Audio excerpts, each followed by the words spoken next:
लगातार हो रही बारिश के कारण उत्तर भारत के पहाड़ी राज्यों में कई जगहों पर पहाड़ खिसकने की घटनाएं आफत की वजह बन गई। दूसरी तरफ यूपी, राजस्थान, मध्य प्रदेश और महाराष्ट्र के भी कई शहरों में बाढ़ जैसे हालात बन गए। मध्य प्रदेश में कई नदियां खतरे के निशान के ऊपर पहुंच गई, जिसकी वजह से कई शहरों में नदियों का पानी शहरों के अंदर पहुंच गया। मध्य प्रदेश के बालाघाट में नदी के तेज बहाव में फंसे एक लड़के को बचाने के लिए कई घंटों तक बचाव अभियान चलाया गया। वो लड़का मछली पकड़ने के लिए उस नदी पर बने एक पुल पर चढ़ा था, लेकिन अचानक उसका पैर फिसल गया और वो नदी की तेज लहरों में बहता चला गया। हालांकि थोड़ी दूर तक बहने के बाद उसने नदी के बीच मौजूद झाड़ियों को पकड़ लिया। इसके बाद वो वहीं बैठ गया और मदद का इंतजार करने लगा। इसकी जानकारी मिलते ही पुलिस और एसडीआरएफ की टीम वहां पहुंच गई। एसडीआरएफ की टीम ने उस लड़के की तरफ एक रस्सी और एक ट्यूब फेंकी। लड़के ने वो ट्यूब अपने शरीर में फंसा ली और उस रस्सी को कसकर पकड़ लिया। पैर से नहीं, कमर में। कुछ सेकंड बाद उसने नदी में छलांग लगा दी। ये देखकर उस नदी के किनारे खड़े लोगों ने चिल्लाना शुरू कर दिया। वहीं रहे। इसके बाद एसडीआरएफ की टीम ने उस रस्सी को खींचना शुरू किया।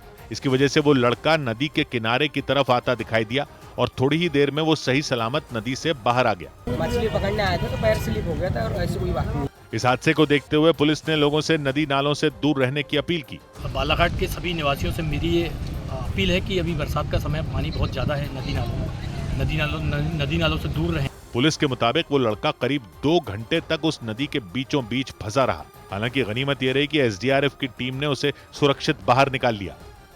हालांकि मैदानी इलाकों में भारी बारिश से मचे कोहराम के बीच पहाड़ों पर भी मूसलाधार बारिश ने कम होने का नाम नहीं लिया। उत्तराखंड के देहरादून से डरा देने वाला एक वीडियो सामने आया। वहां तेज बारिश की वजह से नदी और नाले उफान पर आ गए।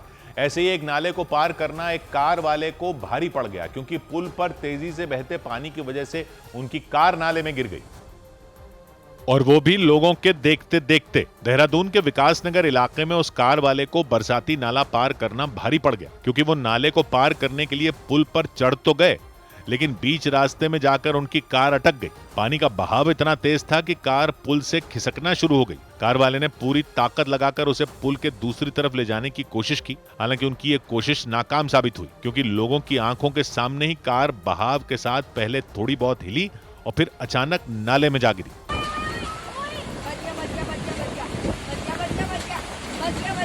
कार को पुल से फिसलकर नाले में गिरने में मुश्किल से कुछ सेकंड ही लगे।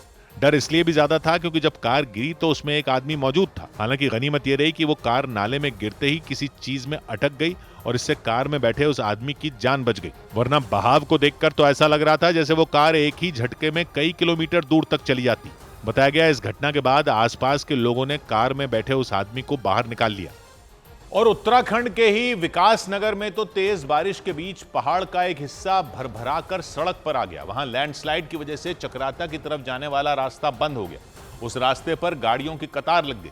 उन गाड़ियों के बीच एक एम्बुलेंस भी फंसी नजर आई और उस एम्बुलेंस में एक मरीज भी था। बताया गया कि उन्हें चकराता से विकासनगर के अस्पताल ले जाया जा रहा था, लेकिन बीच रास्ते में पहाड़ का एक बड़ा हिस्सा टूटकर जमीन पर आ गया। उससे इतना मलबा जमा हो गया कि चकराता की तरफ जाने वाली वो सड़क पूरी तरह बंद हो गई।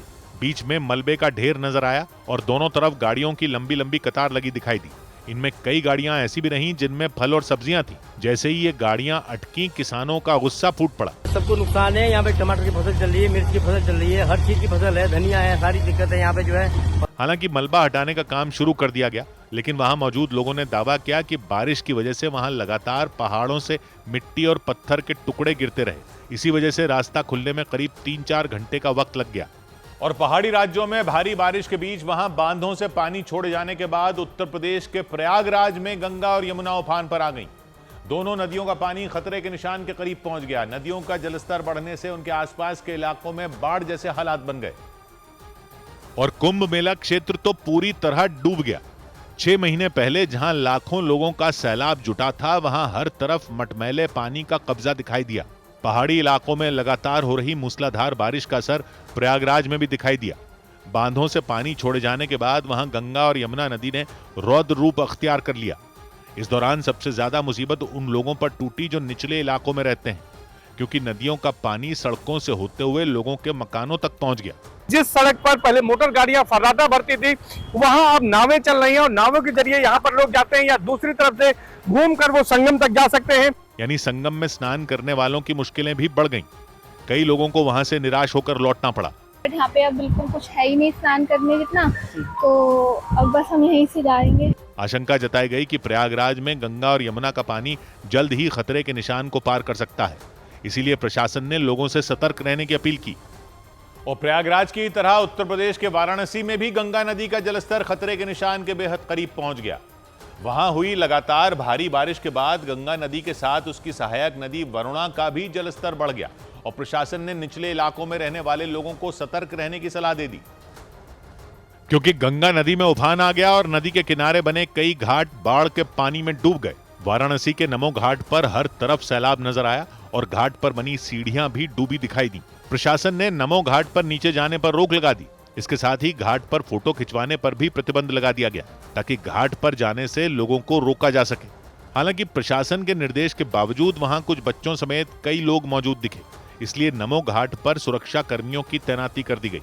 बारिश के बाद वाराणसी में गंगा नदी का जलस्तर खतरे के निशान के करीब पहुंच गया।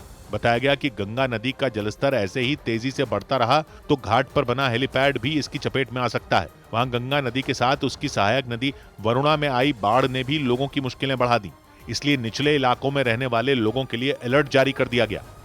इधर छत्तीसगढ़ और झारखंड को जोड़ने वाले नेशनल हाईवे 343 पर गड्ढों की वजह से लोग परेशान हो गए। इस दौरान सबसे ज्यादा खराब हालत छत्तीसगढ़ के बलरामपुर से रामानुजगंज तक जाने वाली सड़क की हुई।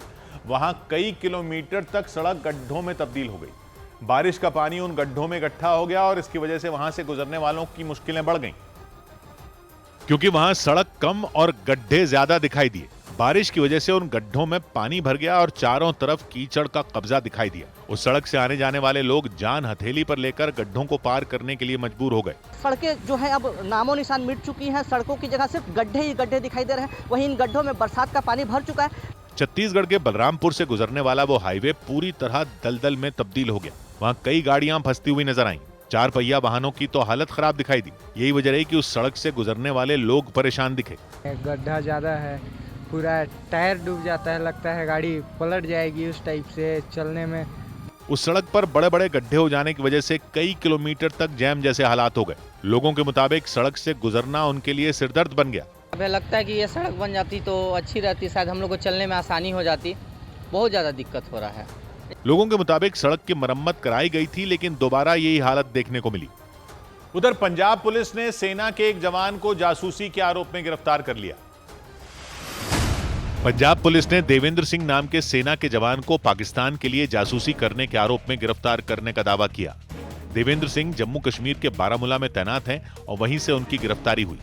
सूत्रों ने दावा किया कि वो काफी वक्त से पाकिस्तान की खुफिया एजेंसी ISI को सेना की गोपनीय जानकारियां भेजने में जुटे थे। दिल्ली के कनॉट प्लेस में मौजूद LIC की इमारत में बम की सूचना मिलने के बाद हड़कंप मच गया। इसका पता चलने के बाद पुलिस के कई अधिकारी वहां पहुंच गए। मामले की गंभीरता को देखते हुए इमारत को तुरंत खाली करवा लिया गया। इसके बाद जांच के लिए बॉम्ब स्क्वाड और डॉग स्क्वाड को वहां बुला लिया गया। कांवड़ यात्रा को देखते हुए उत्तर प्रदेश के गाजियाबाद में 23 जुलाई तक सभी स्कूल बंद रहेंगे। 23 जुलाई को कांवड़ यात्रा का समापन होगा और जल चढ़ाया जाएगा। इसके बाद ही स्कूल एक बार फिर खुलेंगे। उधर हिमाचल प्रदेश के धर्मशाला में उस वक्त दहशत मच गई जब पैराग्लाइडिंग के दौरान एक पर्यटक की मौत हो गई। वहां सतीश नाम के पर्यटक और पैराग्लाइडर के पायलट सूरज ने जैसे ही उड़ान भरी, ग्लाइडर क्रैश हो गया। वो हवा में उड़ने की बजाय खाई में गिर गया। इस भयानक हादसे की वजह से सतीश की मौत हो गई और पायलट भी बुरी तरह घायल हो गए, क्योंकि वो उड़ान भरने के लिए तेज रफ्तार में कदम आगे बढ़ाते दिखे। इस दौरान एक व्यक्ति उड़ान भरने में उनकी मदद करते नजर आए, लेकिन जैसे ही सतीश और पायलट खाई के पास पहुंचे वो उड़ने की बजाय खाई में गिर गए। वो लोग जब तक कुछ समझ पाते उससे पहले ही ग्लाइडर क्रैश हो गया। इस हादसे की वजह से वो बुरी तरह घायल हो गए, जिसके बाद आनन फानन में उन्हें अस्पताल ले जाया गया। लेकिन इलाज के दौरान गुजरात के रहने वाले सतीश नाम के पर्यटक की मौत हो गई। हालांकि जिस पायलट के साथ उन्होंने उड़ान भरी थी उनकी हालत में सुधार बताया गया। रोंगटे खड़े कर देने वाली ये घटना कांगड़ा जिले के धर्मशाला में हुई। इस हादसे की जानकारी मिलते ही सारे अधिकारी एक्शन में आ गए। शो कॉज जो है वो हमने ऑपरेटर और पायलट को जो है वो इशू किया है जानकारी के मुताबिक जिस साइट पर यह हादसा हुआ वो पर्यटन विभाग में रजिस्टर नहीं की गई थी और न ही वहां कोई तकनीकी मार्शल थे। यही वजह रही कि पर्यटन विभाग के अधिकारियों ने लापरवाही के एंगल से भी जांच शुरू कर दी। उधर मध्य प्रदेश के देवास में उस वक्त अफरा तफरी मच गई जब वहां एक महिला ने कलेक्टर दफ्तर की छत से कूदकर जान देने की कोशिश की। महिला ने आरोप लगाया कि कुछ दबंगों ने उनकी जमीन के फर्जी कागज बनवाकर उसे बेच दिया। इसी की शिकायत लेकर वो कलेक्टर दफ्तर पहुंची। महिला ने बताया कि वो कई महीनों से सरकारी दफ्तरों के चक्कर काटने को मजबूर हो गई, लेकिन इसके बाद भी उनकी शिकायत पर कोई सुनवाई नहीं हुई। हालांकि देवास के कलेक्टर के मुताबिक महिला के कहने पर 1 महीने पहले ही जांच शुरू कर दी गई थी, लेकिन इसी बीच वो महिला एक बार फिर अपने पति के साथ कलेक्टर दफ्तर में फरियाद लेकर पहुंच गई। कलेक्टर ने उन्हें बताया कि जांच अभी जारी है, लेकिन इसके बाद तो आशा नाम की वो महिला बुरी तरह भड़क गई। उन्होंने कलेक्टर ऑफिस की छत की ओर दौड़ लगा दी। वहां पहुंचते ही उन्होंने छलांग लगाने की कोशिश की। इस दौरान महिला और उनके पति ने प्रशासन के अधिकारियों पर गंभीर आरोप लगाए।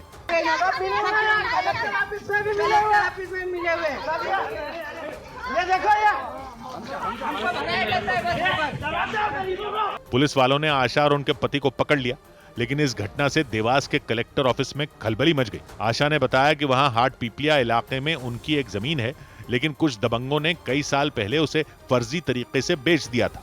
उनके मुताबिक कलेक्टर से शिकायत करने पर उन्होंने तहसीलदार को आदेश देकर 1 महीने में मामले को निपटाने का आदेश दिया था, लेकिन ऐसा नहीं हुआ तो आशा दोबारा कलेक्टर दफ्तर पहुंच गई। एसएलआर द्वारा जांच करने के उपरांत एसडीएम को प्रकरण निर्वृत्त किया गया था और इस पे अभी फिलहाल प्रकरण में सुनवाई चल रही है। देवास के कलेक्टर ने भरोसा दिया कि जमीन के इस मामले को जल्द ही सुलझा लिया जाएगा। उधर उत्तराखंड के हरिद्वार में उपद्रव मचाने वाले कांवड़ियों से नाराज होकर कारोबारियों ने कांवड़ मेले के दौरान बाजार बंद करने की चेतावनी दे दी। इस मुद्दे पर पुलिस ने कांवड़ मेले में दुकान लगाने वाले लोगों के साथ बैठक की और उन्हें सुरक्षा का भरोसा दिया, लेकिन कारोबारी बेहद गुस्से में नजर आए। उन्होंने कुछ रोज पहले हुई तोड़फोड़ की एक घटना पर अपनी नाराजगी जाहिर की और इस बैठक में खास तौर पर उस घटना का जिक्र किया।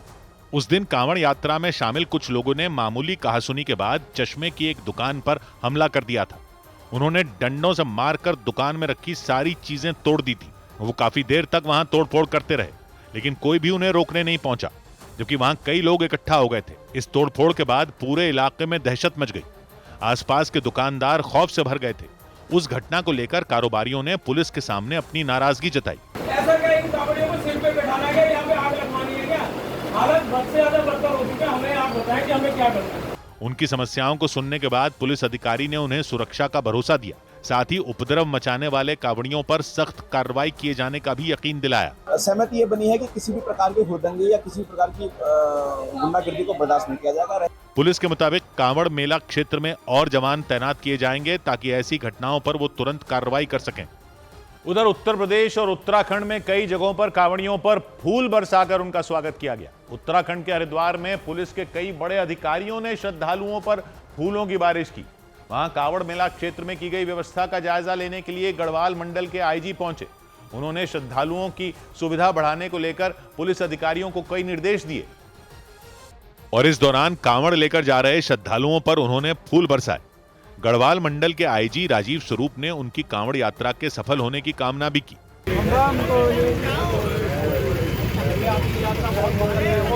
इसके बाद वो अपने अधिकारियों को साथ लेकर कई जगहों पर गए और वहां श्रद्धालुओं के लिए किए गए इंतजाम को देखा। वहां कई श्रद्धालुओं से भी उन्होंने बातचीत की और प्रशासन की तरफ से की गई व्यवस्था पर उनकी राय जानी। हरिद्वार में कांवड़ मेले का दूसरा चरण शुरू होने वाला है। इसके तहत डाक कांवड़ यात्रा भी शुरू होने वाली है। इसमें शामिल कांवड़िए बिना रुके अपनी यात्रा पूरी करते हैं। हरिद्वार की तरह उत्तर प्रदेश के मुजफ्फरनगर में भी कांवड़ियों पर फूलों की बारिश की गई। वहां पिछले कुछ रोज से चर्चा में आए स्वामी यशवीर महाराज श्रद्धालुओं पर फूल बरसाते नजर आए। इसी तरह उत्तर प्रदेश के कई दूसरे शहरों में भी कांवड़ लेकर जा रहे श्रद्धालुओं का सम्मान किया गया। इधर विवादास्पद पोस्ट के आरोपी प्रोफेसर अली खान महमूदाबाद को सुप्रीम कोर्ट से राहत मिल गई। सुप्रीम कोर्ट ने विवादास्पद पोस्ट के आरोपी प्रोफेसर अली खान महमूदाबाद को मिली अंतरिम राहत को बरकरार रखा। हरियाणा के सोनीपत की अशोका यूनिवर्सिटी के प्रोफेसर अली खान महमूदाबाद पर ऑपरेशन सिंदूर को लेकर विवादास्पद पोस्ट डालने का आरोप था। इस मामले में उन्हें 18 मई को गिरफ्तार किया गया था, लेकिन कोर्ट से उन्हें जमानत मिल गई थी। उत्तराखंड में सभी सरकारी स्कूलों में भगवत गीता के श्लोक पढ़ाए जाएंगे।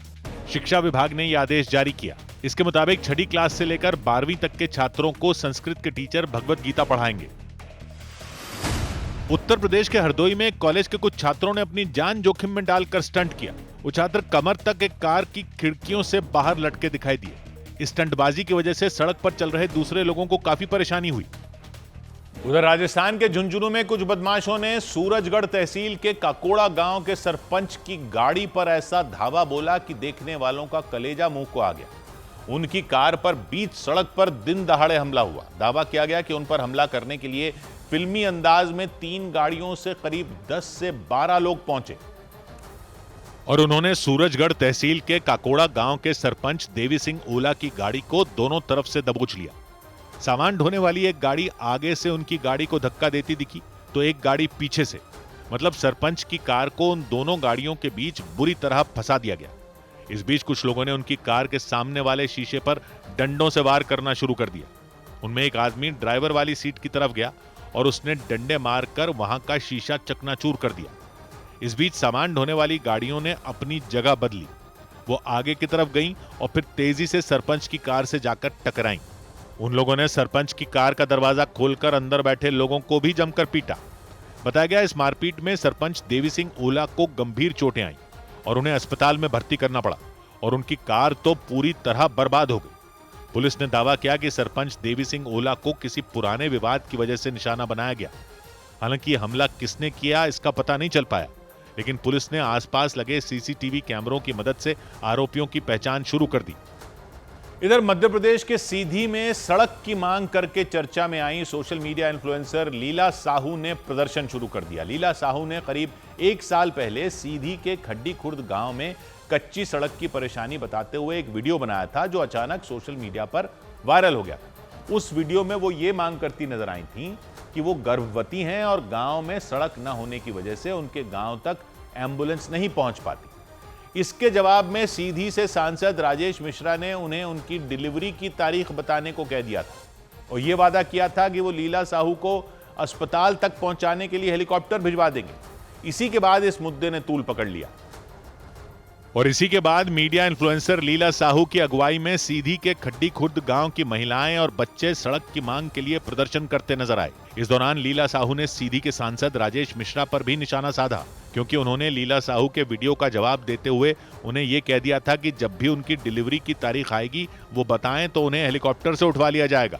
यहाँ ना कहें कि ऐसे उठवा लेंगे वैसे उठवा लेंगे। जब हमारा डेट रहेगा जैसा भी रहेगा तो हम चले जाएंगे, हम अपने सुविधा के अनुसार चले जाएंगे। खाली हम उनसे सुविधा मांग रहे हैं कि हमारे यहाँ की रोड के लिए सुविधा कर दीजिए। इस दौरान गांव के लोग बीजेपी को चेतावनी देते भी नजर आए।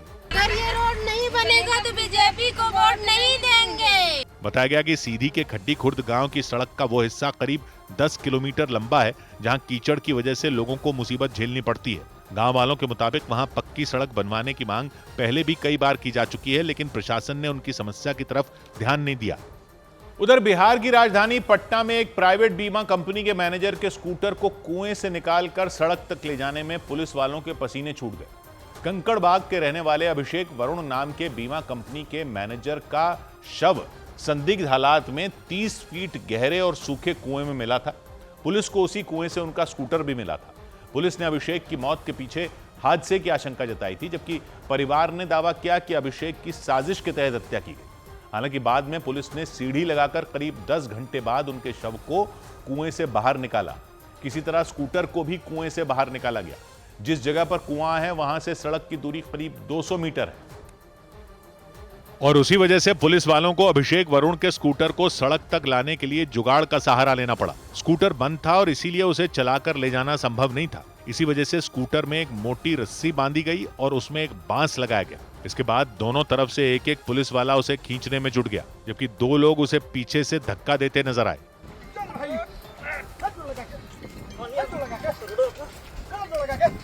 देखकर ऐसा लगा जैसे पुलिस के जवान खेतों में हल जोत रहे हों। बारिश होने की वजह से सड़क तक जाने वाली पगडंडी गीली हो गई थी, इसीलिए थोड़ी दूर जाने के बाद पुलिस वाले थक गए और उन्होंने स्कूटर को वहीं रख दिया। अब रख लीजिए, बस बस बस। पटना के कंकड़बाग के रहने वाले अभिषेक वरुण का शव संदिग्ध हालात में बेउर थाने के हसनपुरा इलाके में मौजूद एक सूखे कुएं से मिला था। वो 2 दिन से लापता थे। पुलिस ने आशंका जताई कि हादसे की वजह से उनकी मौत हुई, लेकिन परिवार ने उनकी मौत के पीछे साजिश का शक जताया।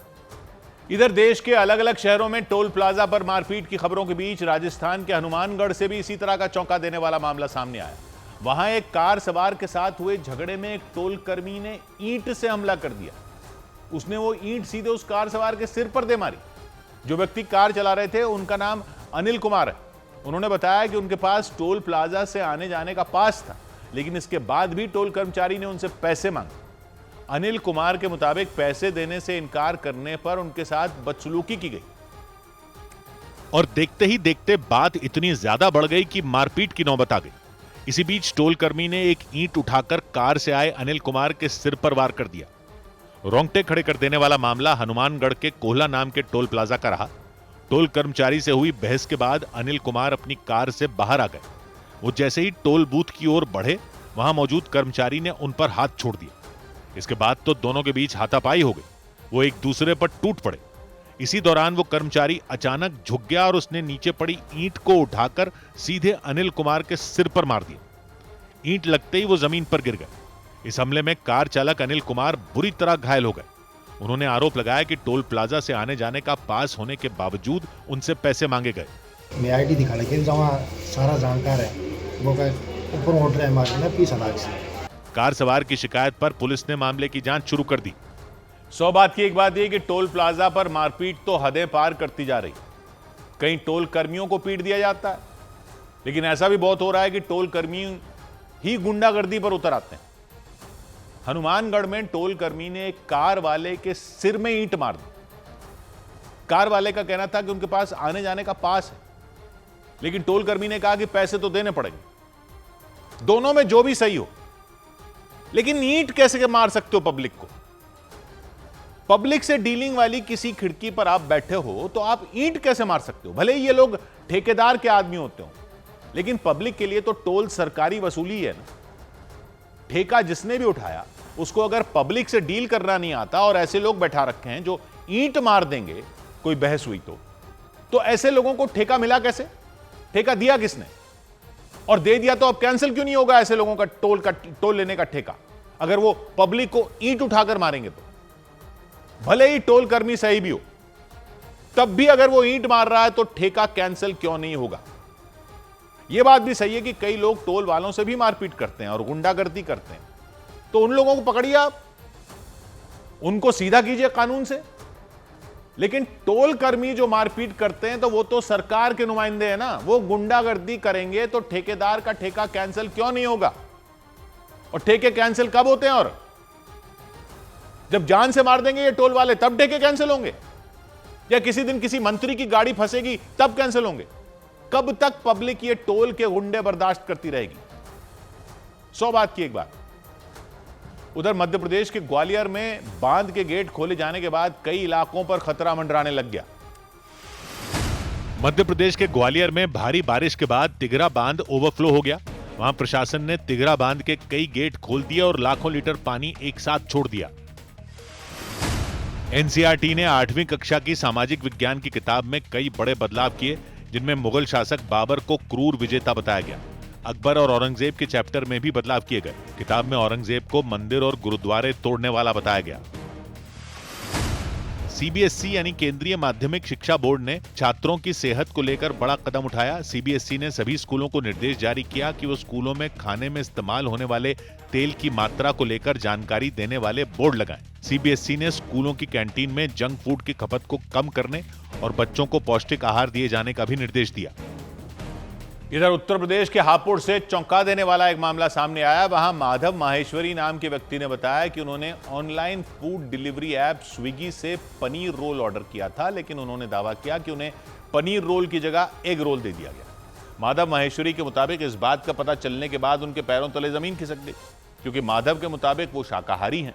उन्होंने आरोप लगाया कि इस घटना से उनकी भावनाएं आहत हुई और परेशानी का सामना करना पड़ा। हापुड़ के माता मोहल्ले के रहने वाले माधव महेश्वरी के मुताबिक उन्होंने काठी एक्सप्रेस नाम के रेस्टोरेंट से double paneer tikka roll order किया था। माधव ने दावा किया कि उन्होंने रेस्टोरेंट के शुद्ध शाकाहारी होने का दावा देखकर ही अपने लिए पनीर रोल ऑर्डर किया था, लेकिन उनके मुताबिक स्विगी ने उनके घर पनीर रोल की जगह एग रोल पहुंचा दिया। मुझे उसमें स्मेल आई अजीब सी, तो मैंने उसे खोल के देखा तो उसमें अंडा निकला। इससे मेरी जो धार्मिक भावनाएं आहत हुई हैं। माधव माहेश्वरी के मुताबिक इसके बाद उन्होंने स्विगी के कस्टमर केयर नंबर पर भी संपर्क करने की कोशिश की, लेकिन उनकी बात नहीं हो सकी। वो लोग अनप्रोफेशनल हैं, इनके इवन कस्टमर केयर नंबर भी नहीं है। इसके बाद माधव ने अपनी शिकायत जिले के खाद्य विभाग से कर दी। उनकी शिकायत पर खाद्य विभाग के अधिकारियों ने उस रेस्टोरेंट के खिलाफ जांच शुरू कर दी। उनको नोटिस दिया जा रहा है, उनका जो फूड लाइसेंस है वो निरस्त करने की प्रक्रिया शुरू की गई। हालांकि खाद्य विभाग ने बताया कि रेस्टोरेंट ने इस मामले में अपनी गलती मान ली। उधर धर्मांतरण का गिरोह चलाने के आरोप में उत्तर प्रदेश के बलरामपुर से गिरफ्तार जलालुद्दीन उर्फ छांगुर बाबा की मुश्किलें और ज्यादा बढ़ सकती हैं, क्योंकि पुलिस सूत्रों के मुताबिक पूछताछ के दौरान छांगुर बाबा के साथ पकड़ी गई उनकी सहयोगी नीतू रोहरा उर्फ नसरीन ने यह कबूल कर लिया कि विदेशी फंडिंग के जरिए वो धर्मांतरण का एक बड़ा गिरोह चला रहे थे। पुलिस सूत्रों के मुताबिक पूछताछ के शुरुआती 4 दिनों में नसरीन ने सहयोग नहीं किया था और सवालों के जवाब नहीं दिए थे, लेकिन बाद में छांगुर बाबा के धर्मांतरण गिरोह के बारे में कई बड़े राज उगल दिए। और पुलिस सूत्रों के मुताबिक पूछताछ के दौरान नीतू रोहरा और नसरीन ने बताया कि छांगुर बाबा ने विदेशों से आने वाले पैसों का सारा हिसाब किताब अपने बेटे महबूब को सौंप दिया था। इसी बात को लेकर दोनों के बीच मनमुटाव हो गया था।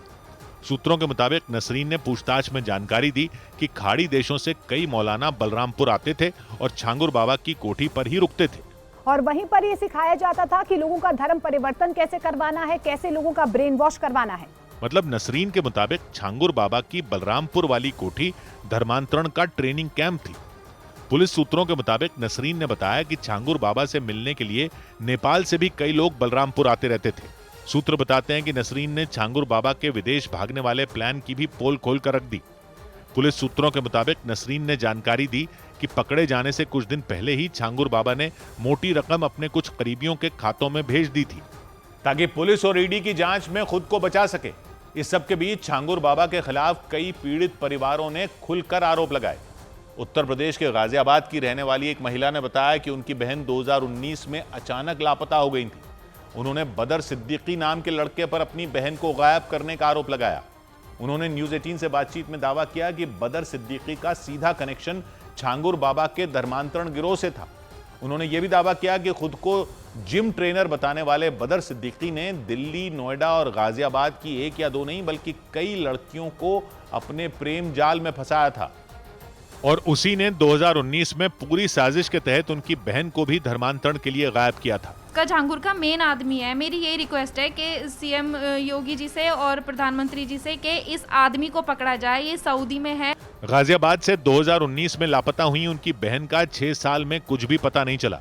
उन्होंने दावा किया कि बदर सिद्दीकी ने उनकी बहन पर जादू टोना भी किया था। उसको बस एक ही आदमी दिख रहा था, बदर। पता नहीं इन लोगों ने क्या, चावल तो उसने अपने मुंह से बताए थे कि मुझे चावल दिए थे, पढ़वा के लाया था, पानी दिया था और उसकी बॉडी पे निशान भी थे। गाजियाबाद की तरह मेरठ के एक व्यक्ति ने भी बदर सिद्दीकी पर इसी तरह के आरोप लगाए थे। 2019 में नोएडा में रहने वाली उनकी बहन अचानक गायब हो गई थी। इस सब के बीच बलरामपुर के उतरौला के रहने वाले हरजीत कश्यप ने आरोप लगाया कि छांगुर बाबा के गुर्गे लगातार उन्हें जान से मारने की धमकी दे रहे हैं। रियाज, नवाब, कमालुद्दीन गाड़ी रुकवाए, धमकी दिए। हरजीत ने कुछ साल पहले धर्म बदलकर छांगुर बाबा के यहाँ काम करना शुरू किया था। हालांकि 3 जुलाई को उन्होंने फिर से हिंदू धर्म अपना लिया था। इधर झारखंड के धनबाद से हैरान कर देने वाला एक मामला सामने आया। वहां दावा किया गया कि चूहों ने 1-2 नहीं बल्कि 800 से ज्यादा बोतल शराब गटक ली। इसका पता तब चला जब उत्पाद विभाग के अधिकारी शराब की दुकानों पर स्टॉक की जांच करने पहुंचे। जांच के दौरान स्टॉक में बड़ी संख्या में शराब की बोतलें कम पाई गईं। इसके बाद उत्पाद विभाग के अधिकारियों ने शराब दुकान के संचालक से इसके बारे में पूछा, लेकिन जो जवाब दिया गया उसे सुनकर उत्पाद विभाग के अधिकारियों का सिर चकरा गया, क्योंकि शराब की दुकान चलाने वाले ने दावा किया कि स्टॉक में जितनी बोतल शराब कम पाई गई वो चूहे गटक गए। मतलब चूहे 1-2 नहीं बल्कि 802 बोतल शराब पी गए। शराब दुकान के संचालक के इस जवाब को सुनकर उत्पाद विभाग के अधिकारी हैरान रह गए। जानकारी के मुताबिक झारखंड में 1 सितंबर से नई शराब नीति लागू हो जाएगी। इसी वजह से शराब के स्टॉक की जांच शुरू की गई। इसी कड़ी में उत्पाद विभाग के अधिकारी धनबाद के बलियापुर और प्रधान खंता नाम के इलाके में मौजूद शराब की दुकान में स्टॉक की जांच करने पहुंचे। उत्पाद विभाग की जांच में ये पाया गया है कि शराब की बोतलों के ढक्कनों में कई छेद पाए गए और कुछ शराब की बोतलें पूरी तरह खाली मिली, जबकि कुछ में आधी शराब मिली। अधिकारियों के पूछने पर दुकान वाले ने दावा कर दिया कि शराब चूहे पी गए। हम फ्रेश माल दिए थे आपको गिन के, हम फ्रेश माल लेंगे, उसमें क्या आएगा, सीधे नोटिस भेजेंगे, इतना रुपया जमा करना। धनबाद में इस तरह का अजीबोगरीब मामला कोई पहली बार सामने नहीं आया। इससे पहले अप्रैल 2024 में भी थाने में रखे गए 10 किलो भांग और 9 किलो गांजे को नष्ट करने का आरोप चूहों पर लगाया गया था। सौभाग्य की एक बात यह कि धनबाद में चूहे अब नालियों में नहीं पड़े रहते। नाली में कौन पड़ा रहता है आप जानते हो ना, ये आदमी लोग पड़े रहते हैं जो देसी ठर्रा पीकर पड़े रहते हैं नालियों में, लगाते हैं देसी और लुढ़क जाते हैं नाली में। चूहे भी परेशान हो गए थे क्योंकि वो गांजा पीकर नाली में पड़े हुए थे, ऊपर से देसी शराब पीकर आदमी गिर जाते थे नाली में। चूहे भांग और गांजा पीकर नाली में अंटा गफील पड़े रहते थे धनबाद में, पता नहीं आपको। अरे पहले राजगंज पुलिस ने वहां पर 10 किलो भांग और 9 किलो गांजा जब्त किया था। केस अदालत में चला, वहां तो लंबा ही चलता है। तो पुलिस को शायद यह पता नहीं था कि अदालत बोलेगी कि लाओ पेश करो भांग और गांजा, तो पुलिस ने अदालत में साफ साफ बता दिया। अदालत ने बोला लाओ, कहां है गांजा, कहां है भांग जो आपने पकड़ी। तो पुलिस ने अदालत में बता दिया कि वो चूहे खा गए। 10 किलो भांग, 9 किलो गांजा चूहे खा गए। और केस का माल चूहे ले उड़े तो चूहे तो बड़े अपराधी हुए, लेकिन उनको गिरफ्तार कैसे करती पुलिस, क्योंकि चूहे पड़े थे नाली में भांग और गांजा खा के। लेकिन वो तंग आ गए देसी पीने वालों से, तो चूहों ने गटक ली अंग्रेजी शराब कि शराबी इंसान पड़े रहे नालियों में देसी पीकर, हम अंग्रेजी पीते। चूहे पी गए 802 बोतल अंग्रेजी शराब। वो नहीं बैठते नालियों में, इसलिए पुलिस को मिल नहीं रहे। अंग्रेजी पी चुके हैं, अब जेंटलमैन हो गए। पता नहीं उनको जेंटल चूहा कहलाना पसंद है या नहीं, और पीते अब अंग्रेजी हैं वो। अभी 1 सितंबर से नई शराब नीति लागू होनी है ना झारखंड में, तो एक्साइज विभाग स्टॉक लेने गया दुकानों में। स्टॉक का मिलान होना था कि कितनी बोतलें गई थी, कितनी बिक गई, कितनी बाकी वापस आनी थी। तो उस हिसाब से 802 बोतल कम निकली। बोल रहे हैं कि चूहे पी गए, अंग्रेजी पी गए। पहले भांग और गांजा खाते थे, तो शायद अंग्रेजी का शौक चढ़ गया होगा। धीरे धीरे चढ़ती है ना, कहते हैं।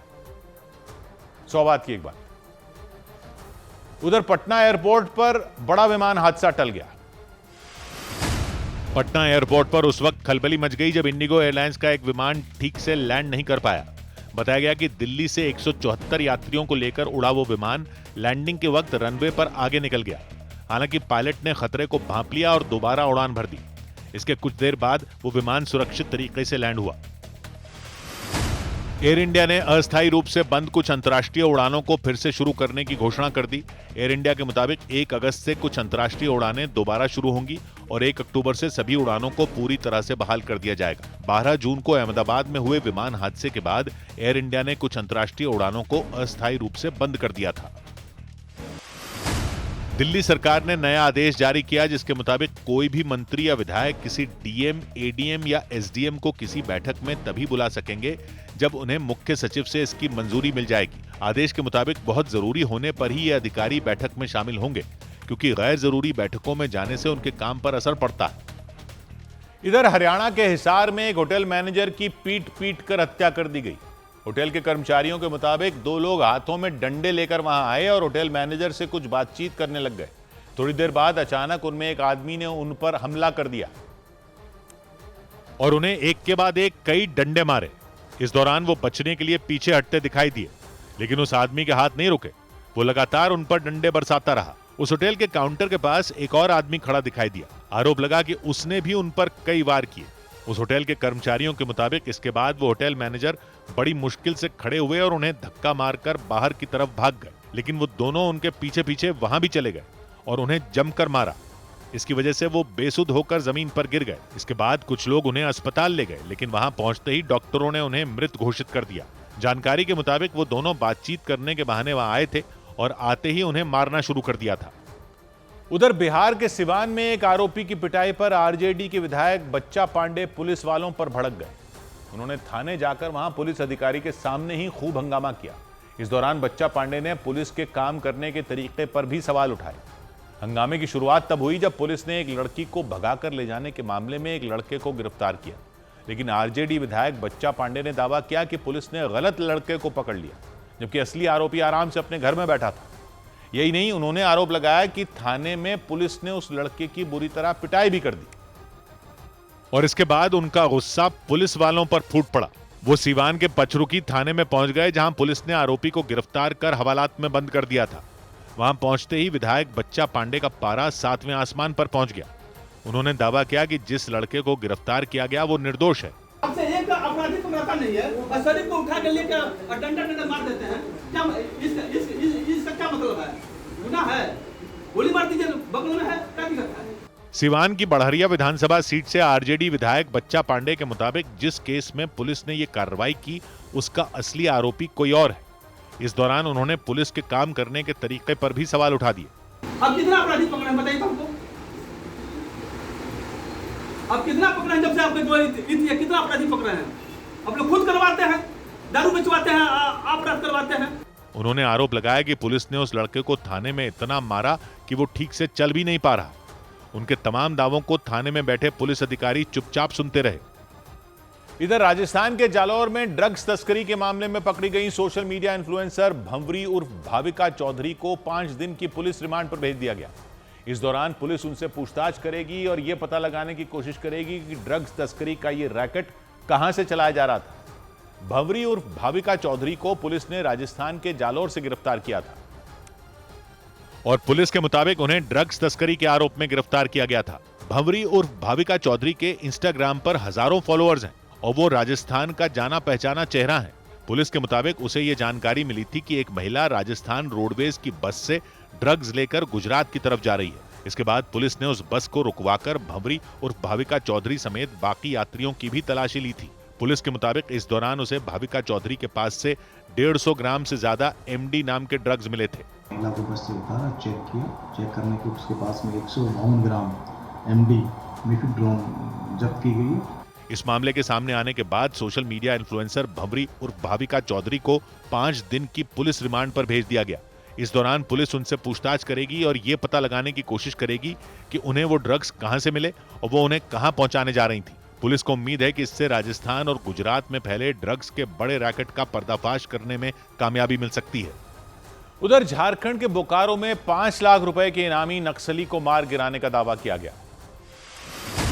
झारखंड के बोकारो में सुरक्षा बल ने मुठभेड़ के दौरान सहदेव माझी उर्फ सादे नाम के नक्सली कमांडर को मार गिराने का दावा किया।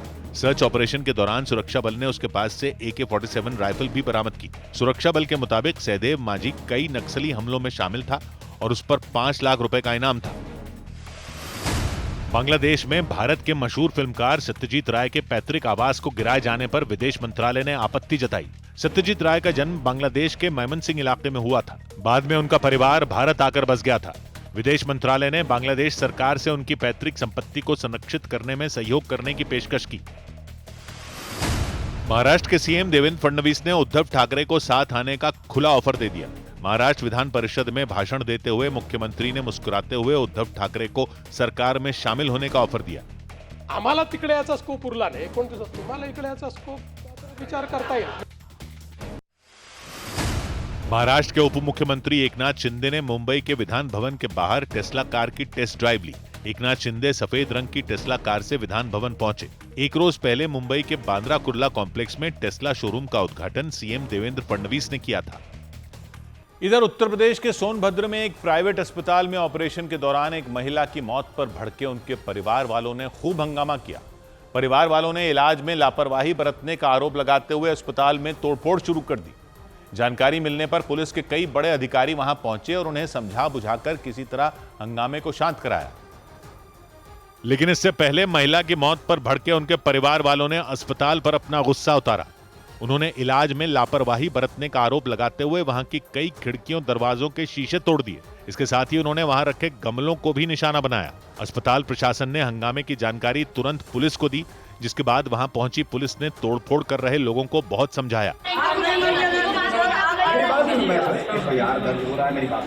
जिस महिला की मौत पर बवाल हुआ, उनके परिवार वालों की मांग पर सोनभद्र के रॉबर्ट्सगंज इलाके की पुलिस ने अस्पताल प्रशासन के खिलाफ केस दर्ज कर लिया और मामले की जांच में जुट गई। परिजनों की तहरीर के आधार पर हॉस्पिटल प्रबंधन के विरुद्ध सुसंगत धाराओं में अभियोग पंजीकृत कर प्रकरण की जांच की जा रही है। जानकारी के मुताबिक वो महिला अपने पेट में ट्यूमर का इलाज करवाने के लिए अस्पताल में भर्ती हुई थी। उनके परिवार वालों ने आरोप लगाया कि ऑपरेशन के दौरान डॉक्टरों ने लापरवाही बरती और इस वजह से महिला की जान चली गई। उधर लखनऊ में रोशनी खान नाम की महिला पर आरोप लगा कि उन्होंने अपने प्रेमी के साथ मिलकर अपनी 5 साल की बेटी की हत्या कर दी। इस मामले में पुलिस ने रोशनी और उनके प्रेमी बताए जा रहे उदित जायसवाल को गिरफ्तार कर लिया।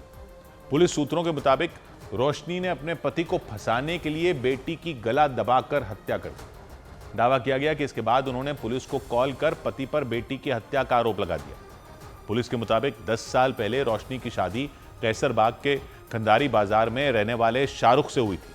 उनकी 5 साल की बेटी थी। सूत्रों ने दावा किया इसी दौरान रोशनी को उदित से प्यार हो गया। सूत्रों के मुताबिक उदित के साथ रहने के लिए रोशनी ने अपने जेठ, सास और ननद को झूठे केस में फंसाकर जेल भिजवा दिया। दावा किया गया कि उन्होंने पति शाहरुख को भी मारपीट कर घर से बाहर निकाल दिया था और उन्हीं के घर में उदित के साथ रहने लग गई थी। लेकिन किसी को इस बात का जरा भी अंदाजा नहीं था कि प्रेमी के साथ रहने के लिए वो अपनी बेटी की हत्या कर देंगी। पुलिस के मुताबिक 15 जुलाई की रात को रोशनी ने पुलिस को जानकारी दी कि पति शाहरुख ने उनकी बेटी की हत्या कर दी। रोशनी खान ने ये सूचना दी है कि उनकी 5 वर्षीय पुत्री की हत्या उसके पिता शाहरुख ने कर दी है। पुलिस ने मामले की जांच शुरू की। सूत्रों के मुताबिक शव देखने के बाद पुलिस के शक की सुई रोशनी और उदित पर ठहर गई, क्योंकि शव से बदबू आ रही थी। इसीलिए आशंका जताई गई कि हत्या 1-2 दिन पहले की गई थी। पुलिस ने तुरंत रोशनी और उदित को हिरासत में ले लिया। सूत्रों ने दावा किया कि पूछताछ में उदित ने पूरी सच्चाई उगल दी। सूत्रों के मुताबिक उदित ने पुलिस को बताया कि रोशनी ने बेटी की गला घूंटकर हत्या कर दी और शव को बेड के बॉक्स में बंद कर दिया था। बदबू आने पर शव को बाहर निकाला और उस पर परफ्यूम छिड़का था। दावा किया गया कि रोशनी ने शव के सामने ही शराब पार्टी की थी। सूत्रों ने बताया कि इसके बाद रोशनी ने पति शाहरुख को हत्या के आरोप में फंसाने की साजिश रची, लेकिन पुलिस ने उनकी साजिश से पर्दा उठाकर दोनों को हत्या के आरोप में गिरफ्तार कर लिया। इधर उत्तर प्रदेश के शाहजहांपुर में धर्मांतरण गिरोह चलाने के आरोप में एक मकान से 6 लोगों को हिरासत में ले लिया गया। सभी पर ईसाई मिशनरियों से जुड़े होने का आरोप लगा। सिंधौली इलाके में एक गुरुद्वारे के पास मौजूद उस मकान में 50 से 60 लोगों के इकट्ठा होने की खबर इलाके के हिंदूवादी संगठनों से जुड़े लोगों को लगी। इसके बाद वो उस मकान पर पहुंच गए। उन्होंने वहां हिंदू समुदाय के लोगों का धर्मांतरण करवाए जाने का आरोप लगाते हुए हंगामा शुरू कर दिया। हिंदूवादी संगठनों के लोगों ने किरण नाम की महिला पर लोगों को ईसाई धर्म से जोड़ने की कोशिश करने का आरोप लगाया और बवाल कर दिया। खबर मिलते ही सिंधौली थाने की एक टीम भी वहां पहुंच गई। पुलिस के सामने किरण नाम की वो महिला हिंदूवादी संगठनों की तरफ से लगाए जा रहे आरोपों को गलत बताती दिखी।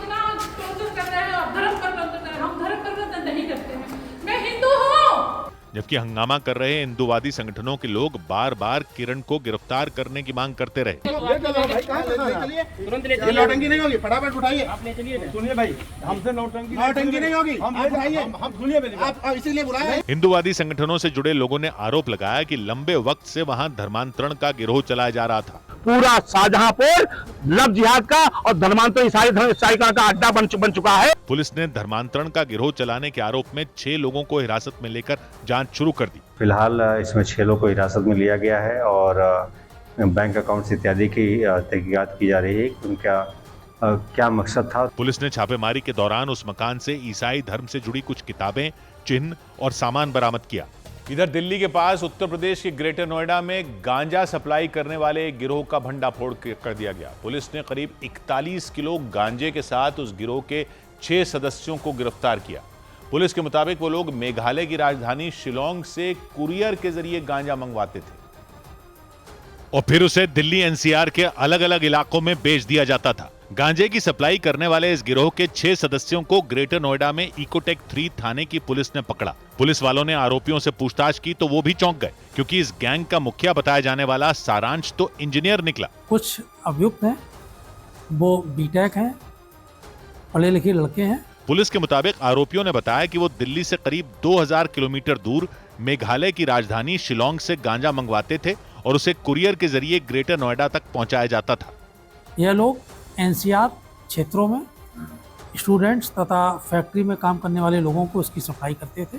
पुलिस ने आरोपियों से करीब 41 किलो गांजा जब्त किया। काले बाजार में उसकी कीमत 20 लाख रुपए से ज्यादा बताई गई। उधर महाराष्ट्र के रायगढ़ में उस वक्त चीख पुकार मच गई जब एक महिला ने नदी पर बने पुल से छलांग लगा दी। पुलिस के मुताबिक नदी में कूदने से पहले अलका नाम की उस महिला ने अपने पति के साथ शराब पी थी। पुलिस को शक है कि दोनों के बीच किसी बात को लेकर झगड़ा हुआ। इसी के बाद अलका नदी में कूद गई। हालांकि इस घटना की जानकारी मिलते ही खोजबीन शुरू कर दी गई। पुलिस के साथ राहत बचाव टीम ने भी मोर्चा संभाल लिया। अलका नाम की वो महिला रायगढ़ में बहने वाली अंबा नदी में कूदी। उन्हें ढूंढने के लिए पानी में नाव उतार दी गई। हालांकि कई घंटों तक चले तलाशी अभियान के बाद भी उनका कोई पता नहीं चल पाया। पुलिस ने बताया कि अलका ने नदी पर बने पुल से जब छलांग लगाई तो उनके पति थोड़ी ही दूरी पर मौजूद थे। ये दोनों थोड़े से कल रात की बची हुई दारू पी के पुल से जा रहे थे, तब वो हस्बैंड आगे थे और महिला पीछे थी। पुलिस के मुताबिक अलका के पति ने आवाज लगाई, लेकिन वो अचानक उफनती नदी में कूद गईं। इस दौरान पानी का बहाव इतना तेज था कि वो कुछ ही सेकंड में बह गईं। हालांकि महिला ने नदी में छलांग क्यों लगाई इसका पता नहीं चल सका। पुलिस इस मामले की हर एंगल से जांच करने में जुट गई। इधर बिहार के छपरा में कुछ लड़कों को स्टंटबाजी करना महंगा पड़ गया। बिहार के छपरा में एक गर्ल्स स्कूल के सामने मोटरसाइकिलों से स्टंट करने वाले कुछ लड़कों के खिलाफ पुलिस ने बड़ी कार्रवाई की। पुलिस ने उनमें 2 लड़कों का 25,000 रुपए का चालान काटा। पुलिस के मुताबिक वो लड़के रोजाना उस गर्ल्स स्कूल के सामने स्टंट करते हुए वीडियो रिकॉर्ड करते थे। उत्तर प्रदेश के आगरा में एक आदमी पर आरोप लगा कि उन्होंने प्रॉपर्टी के लिए अपने छोटे भाई और उनके दोस्त की हत्या कर दी। इसके बाद उन्होंने उन दोनों के शवों को एक नहर में फेंक दिया। पुलिस ने इस मामले में केस दर्ज कर लिया और आरोपी समेत 4 लोगों को गिरफ्तार कर लिया। दिल्ली के मौलाना आजाद मेडिकल कॉलेज और अस्पताल में 3 अत्याधुनिक AI डेंटल स्कैनिंग मशीनें लगाई गईं। इन मशीनों की मदद से केवल 5 मिनट में दांतों की पूरी स्कैनिंग हो सकेगी और मरीजों को रिपोर्ट तुरंत मोबाइल पर मिल जाएगी। उधर महाराष्ट्र के नालासोपारा में उस वक्त हंगामा हो गया जब लाइसेंस के बिना स्कूटर चला रहे एक लड़के की पुलिस वालों के साथ हाथापाई हो गई।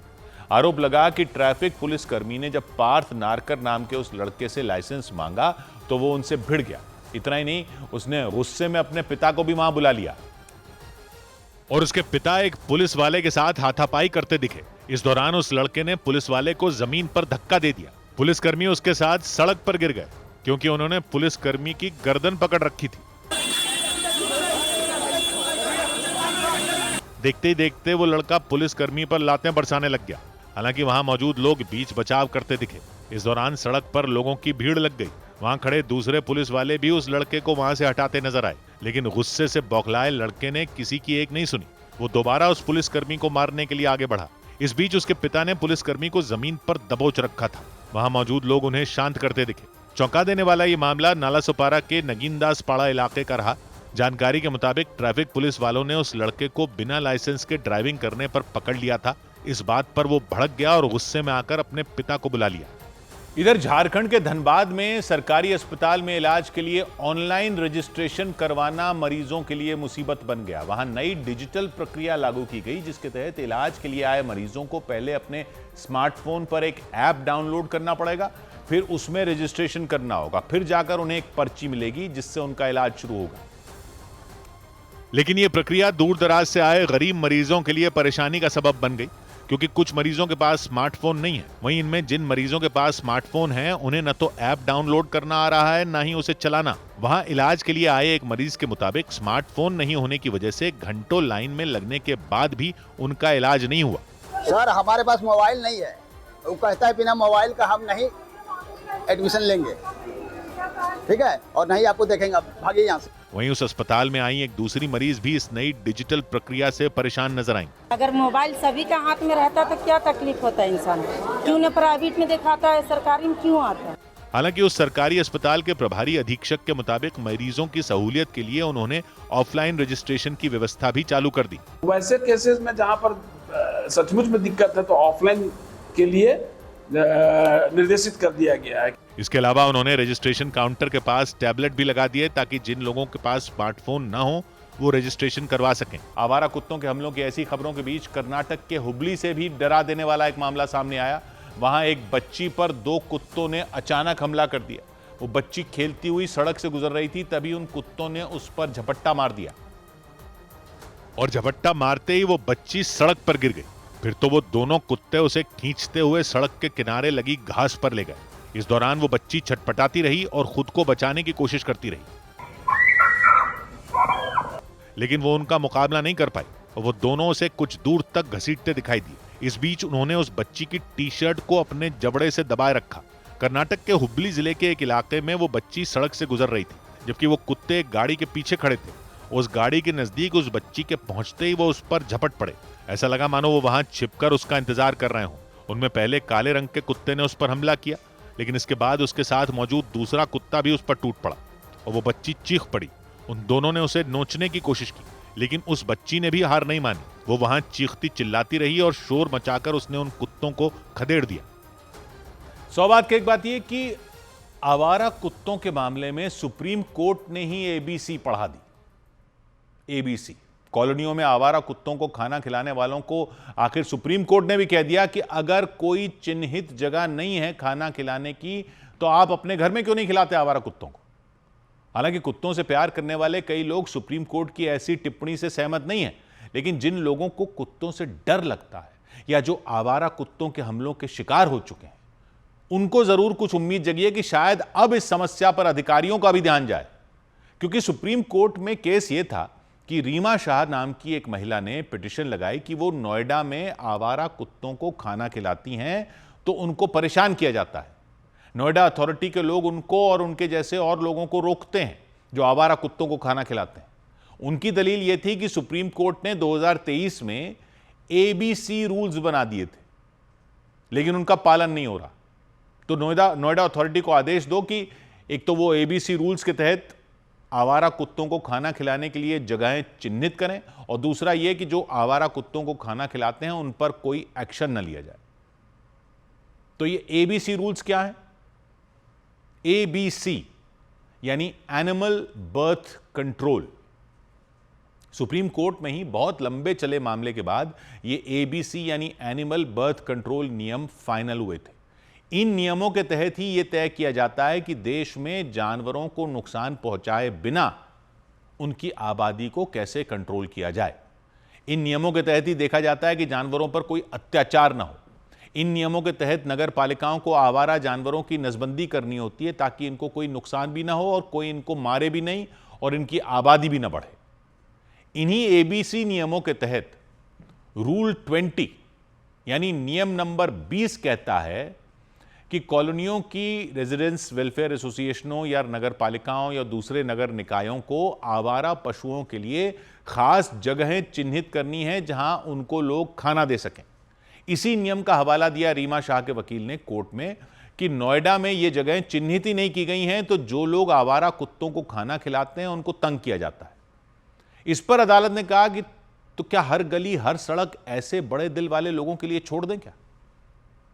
क्योंकि रूल 20 यह भी कहता है कि ये जो जगह तय करनी है नगर निकायों को, वो ऐसी जगह होनी चाहिए जहां पब्लिक को तकलीफ ना हो, ताकि कुत्तों का भी कल्याण हो और पब्लिक की सुरक्षा भी बनी रहे। अदालत ने आवारा कुत्तों के हमले जो बढ़ते जा रहे हैं उनका जिक्र करते हुए याद दिलाया कि सुरक्षा सिर्फ कुत्तों की थोड़ी ही देखनी है, रास्ते पर पैदल चलने वालों, साइकिल से चलने वालों, स्कूटर मोटरसाइकिल से चलने वालों की भी तो सुरक्षा देखनी है। अदालत ने वकील से ही पूछ लिया, आप सुबह साइकिलिंग करने जाते हो? जाकर देखो क्या होता है। तो नियम 20 तो है एबीसी नियमों का कि अधिकारियों को कुत्तों को खाना खिलाने की जगह तय करनी है, लेकिन अगर जगह तय नहीं की गई है या अधिकारियों को अगर कोई जगह ऐसी नहीं मिली है, नगर निकायों को ऐसी जगह नहीं मिली है जहां कुत्तों को खाना भी खिलाया जा सके और पब्लिक को भी कोई खतरा ना हो, तो अदालत ने महिला से किया कि आप कुत्तों को अपने घर में ही क्यों नहीं खाना खिला देती? क्यों, कोई आपको रोक थोड़ी रहा है। जज साहब ने कहा कि हम आपको सलाह देती हैं कि अपने घर में कुत्तों का शेल्टर होम खोल लो, पूरे इलाके के सारे कुत्तों को अपने घर में ही खाना दे दो। कुत्तों के लिए सारी जगह है, इंसानों के लिए कोई जगह नहीं। यह अदालत ने कहा है, सुप्रीम कोर्ट ने। याचिकाकर्ता के वकील का कहना था कि कुत्तों को खाना खिलाने वालों को रोका जा रहा है और परेशान किया जा रहा है क्योंकि समस्या की जड़ यह है कि नोएडा अथॉरिटी ने खाना खिलाने की जगह तय नहीं की है, जबकि ग्रेटर नोएडा अथॉरिटी ने जगह तय की हुई है।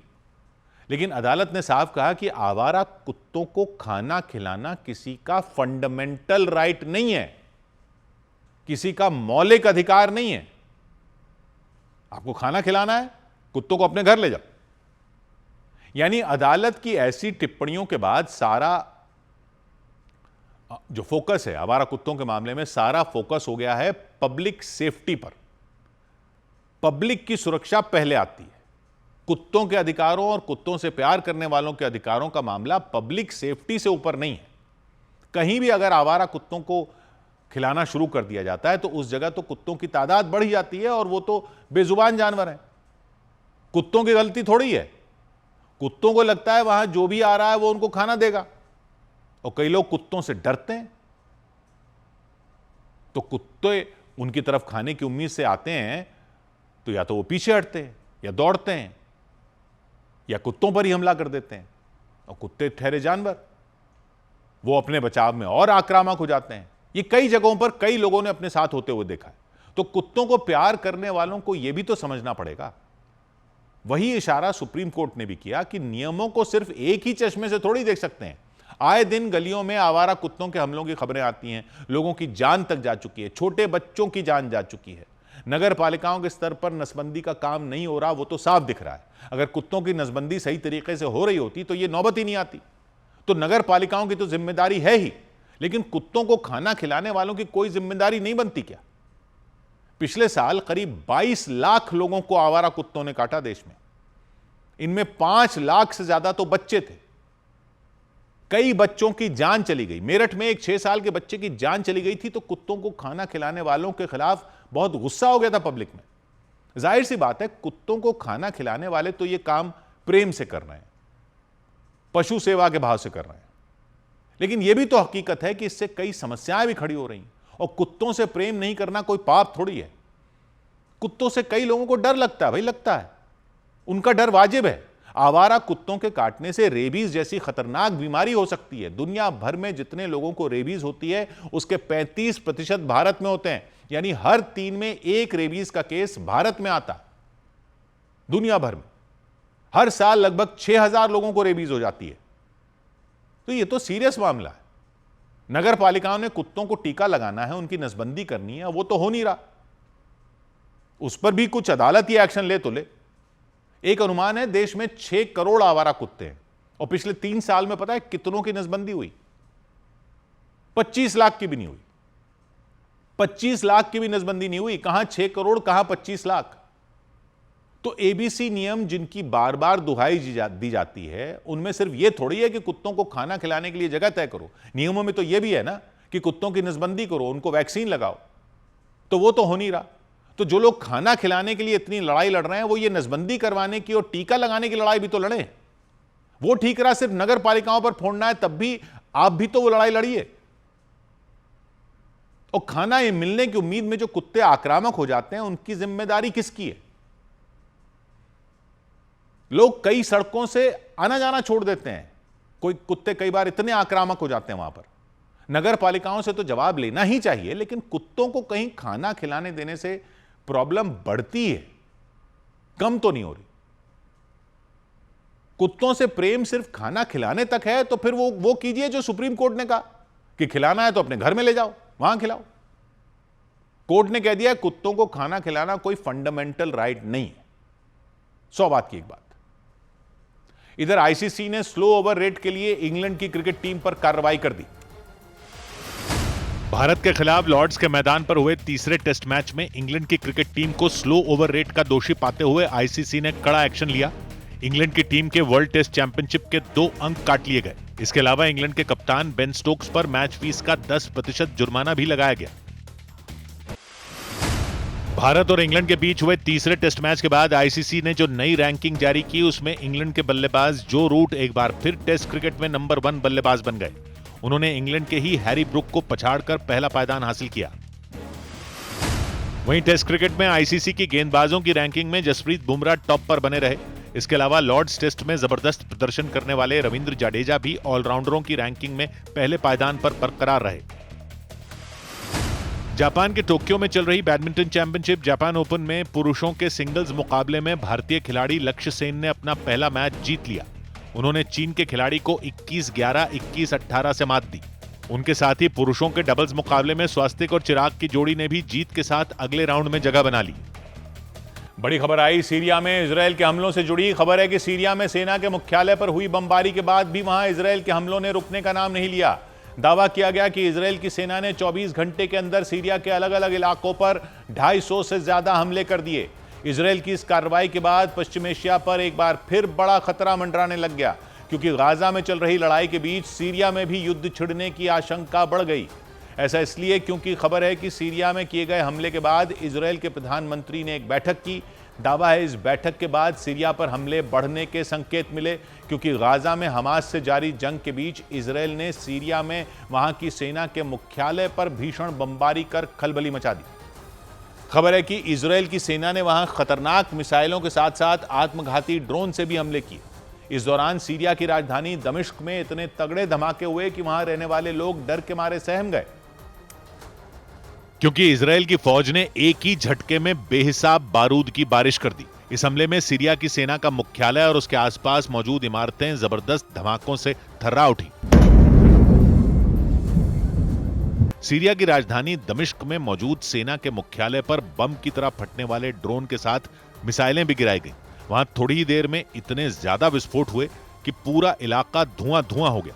जहां देखो वहां धमाका होता दिखाई दिया। देखकर ऐसा लगा मानो वहां पहले ही किसी ने बारूद बिछा रखा था और फिर रिमोट कंट्रोल से उसे एक साथ फोड़ दिया।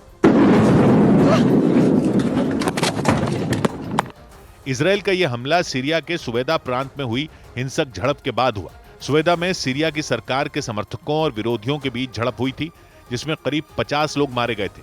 इस घटना के बाद इजरायल ने सीरिया की सेना को सुवेदा से हटने की चेतावनी दी थी, लेकिन ऐसा हुआ नहीं। इसी के बाद इजरायल ने दमिश्क में सेना के मुख्यालय पर कहर बरपा दिया।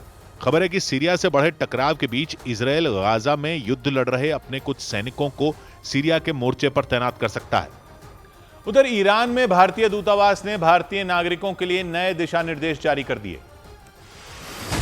ईरान और अमेरिका में बढ़ते तनाव को देखते हुए ईरान में मौजूद भारतीय दूतावास ने नागरिकों के लिए नई ट्रैवल एडवाइजरी जारी की। दूतावास ने लोगों से ईरान में गैर जरूरी यात्रा से बचने की सलाह दी। ईरान में पहले से मौजूद भारतीय नागरिकों को भी सतर्कता बरतने की सलाह दी गई। छत्तीसगढ़ के कांकेर में सड़क चौड़ी करने की मांग पर गांव के लोगों ने चक्का जाम कर दिया। गांव के लोगों के मुताबिक बार बार शिकायत के बावजूद प्रशासन ने इस पर ध्यान नहीं दिया और इसलिए उन लोगों का गुस्सा फूट पड़ा। उतार चढ़ाव भरे कारोबार के बीच भारतीय शेयर बाजार सपाट बंद हुआ। सेंसेक्स 64 अंक चढ़ा तो निफ्टी भी मामूली बढ़त के साथ 25,212 के स्तर पर पहुंच गया। मिड कैप और स्मॉल कैप इंडेक्स भी सपाट बंद हुए। इस दौरान निवेशकों की संपत्ति करीब 80,000 करोड़ रुपए बढ़ गई। सबसे ज्यादा तेजी आईटी और ऑटो सेक्टर के शेयरों में रही, जबकि मेटल और फार्मा सेक्टर के शेयरों पर दबाव रहा। बिहार के खगड़िया में दिन दहाड़े एक दुकान पर फायरिंग होने से दहशत मच गई।